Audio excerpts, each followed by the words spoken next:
Hindi napatunayan sa katatapos lang na pagdinig sa Blue Ribbon Committee ang anumang kaugnayan ni na Curly Discaya at dating Speaker Martin Romualdez ayon mismo kay Senator Panfilo Lacson.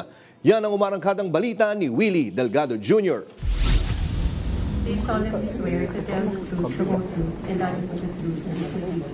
Mismong si Senate Pro Tempore Panfilo Lacson na ang nagsabi, hindi sapat ang testimonya ng dalawang babaeng staff ng dating may-ari ng bahay sa South Forbes, Makati para idiin si dating House Speaker Martin Romualdez na gumamit ng front para mabili ang nasabing ari-arian.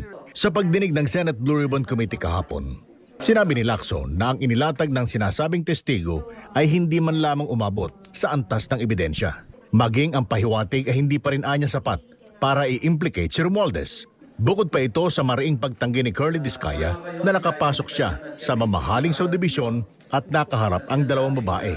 Sabi ni Curly, kailan may hindi natapak ang kanyang paa sa South Forbes sa Makati, ni hindi niya alam ang itsura ng mga bahay sa mamahaling subdivision. Kahit ni minsan po, hindi pa po ako nakakapasok sa South Forbes Park. Hindi ko pa nga alam kung anong mga uri ng mga bahay meron doon. So, malabong-malabo po talaga at wala po akong inuutusan na kahit sinong broker kasi takot po akong bumili sa mga lugar na yun. Nilinaw din ni Lacson na isa sa pinag-ugatan ng paglutang ng dalawa ay mula sa hindi na-renew na kontrata sa upa ng tinutukoy na bahay sa Makati. Pawang mga aligasyon lang at impormasyon at walang suportang dokumento gaya ng deed of sale, mode of payment o kontrata man lamang. But I repeat, hindi to enough itong information is not enough to implicate, not even implicate the former speaker.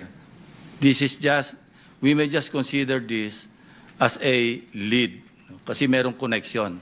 Paulit-ulit na rin pinabubulaanan ng kampo ng dating leader ng Kamara ang pagpupumilit na pag-uugnay ng kanyang pangalan sa mag-asawang Discaya. The allegations aired in the Senate are logically and physically impossible.